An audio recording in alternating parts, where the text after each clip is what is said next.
right now and I can't have the windows open because of the smokening. Hello, my precious guys, gals, and non-binary pals, and welcome to my booktube channel. I'm Julia. I got some new books over the weekend that I'm very excited to talk about, so here is a book haul. As a side note, before I start all this with kind of a caveat, I know there's a lot of talk on booktube about consumerism and book hauls. I will say that because I've not been able to go to libraries in person this year, I've been doing a lot more book buying than usual so that I can have the books physically without being able to go to the library. I also try and support my local independent bookstores, so I'll be talking about one of those that I went to this weekend. There's a very fine line to walk, I think, between supporting an independent bookstore and buying books from authors of color and not participating in capitalism. There are varying ways that we all participate in capitalism. Some are, of course, necessary. As The Good Place says, there is no ethical consumption under capitalism, but also some of it is necessary to, I believe, support causes that you believe in, such as independent bookstores. I am also going to continue to do library book hauls as well as ebook book hauls because I do buy quite a few ebooks. With all those caveats, let's haul some of these books. The first bookstore that I went to was Half Price Books, which is I think it's just American, anyway, it's an American chain of used bookstores. My book buying technique is very specific because I don't know what they're gonna have, and I know what my TBR is, so I have to read every single spine in the section that I'm interested in, so it takes me a while to bookshop. My roommates were very patiently waiting for me while I read every single spine in all the sections I was interested in. But the first one I found was in the poetry section, and this is the Sappho Companion. I've been wanting to read the works of Sappho for a while now, and because a lot of her poetry is incomplete, it's hard to find, in my opinion, a book that has kind of a complete array of her works and also context. So I think that's what this is going to be, because it's not only her poems, it's also essays discussing her poems, because from what I've learned of reading Greek poetry and plays in school is that it's very difficult to understand without context sometimes, and you can understand it, but I think that context and incorporating the life of the author really adds to work a lot. This is edited by Margaret Reynolds and has essays by numerous people accompanying the collected poems of Sappho. Next, this was an astoundingly good find, especially because it wasn't in the new releases section, it was just chilling in young adult.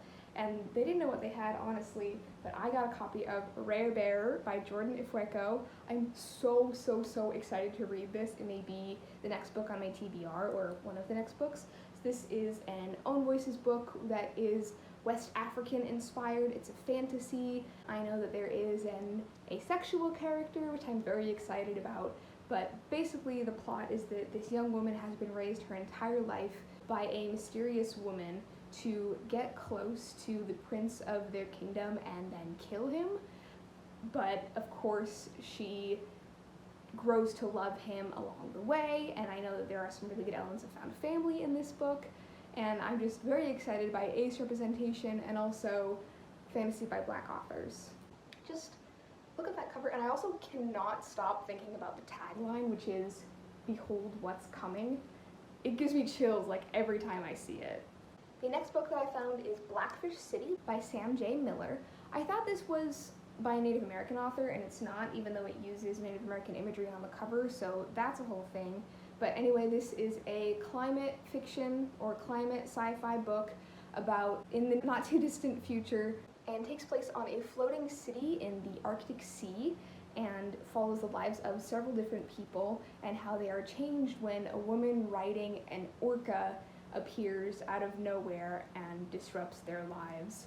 I've heard mixed reviews about this, but I am excited to read it. I feel like with everything that's going on literally in the air right now, I want to try and read more cli-fi, as it's called, and I just really love the idea of a floating city. It's like an island, but also a city. I'm really excited by that idea, so I was glad to find a copy of this. The last book that I found at Half Price Books was Radiance by Catherine M. Valente. This is an alternate history book. The aesthetic of it reminds me a lot of The Invention of Hugo Cabret, which is made into the movie Hugo, but I was a fan of that book in like 6th grade. A big imagery of that book is Georges Méliès's movie A Trip to the Moon, and so this book has a lot of that aesthetic of like classic sci-fi, like 1800s, kind of almost steampunk, and it is also about an alternate Hollywood where people are making movies but with this aesthetic, and they're in space. And I have not read much Catherynne Valente. Her work doesn't usually do it for me, but I have had this book on my TBR for a while, so I would like to give her another try because I've heard really good things about space opera and the Fairyland books and the Refrigerator monologues, so I do want to give her a second chance. Next, I went to the fabulous Brick and Mortar bookstore, which is an independent bookstore that's local to me, and their books are so tailored to my taste. I could not believe how many books that I had read or wanted to read were on their shelves. The first book that I got there was Soft Science by Franny Choi. This is a poetry collection about cyborgs, so it's like sci-fi poetry, which I really wish more authors would do this, or I'm sure there are people out there doing it, but that I could find more authors doing this, because so much of poetry is like a memoir style, but I want to read like fantasy and sci-fi poetry. I think that's really an untapped market, honestly. But this is a book that has themes of queerness and cyborgs, and of course when you talk about queerness and cyborgs, you have to talk about bodily autonomy, much like the works of Janelle Monáe, my queen. I've already flipped through this and I'm really excited to read it, so I'm very glad that I found a copy of it, because books of poetry can be really hard to find sometimes. And the second book that I got from Brick and Mortar was Earth Logic, which is the second book in the Elemental Logic series by Laurie J. Marks.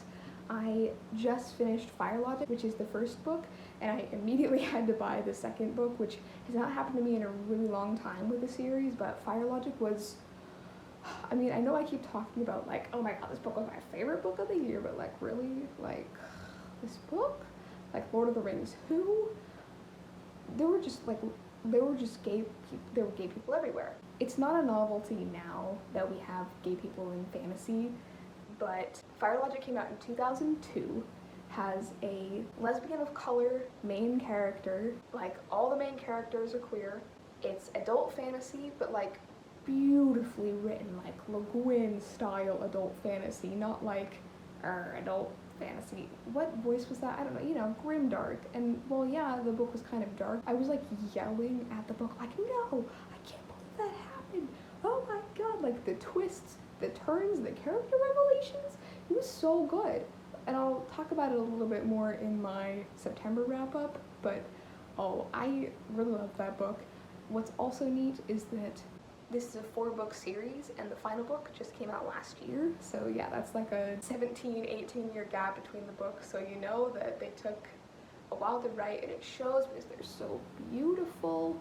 So I'm very excited to read Earth Logic. I think that may actually be the next book that I read. It's been bumped up on my TBR past a few other books. So I can't wait to read it. And those were all the books that I hauled. Hopefully next time I film, it won't be so gosh dang hot in here.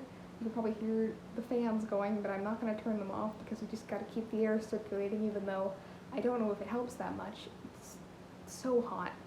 Anyway, thank you all so much for watching. If you enjoyed this video, please like, comment, and subscribe, and I will see you next time.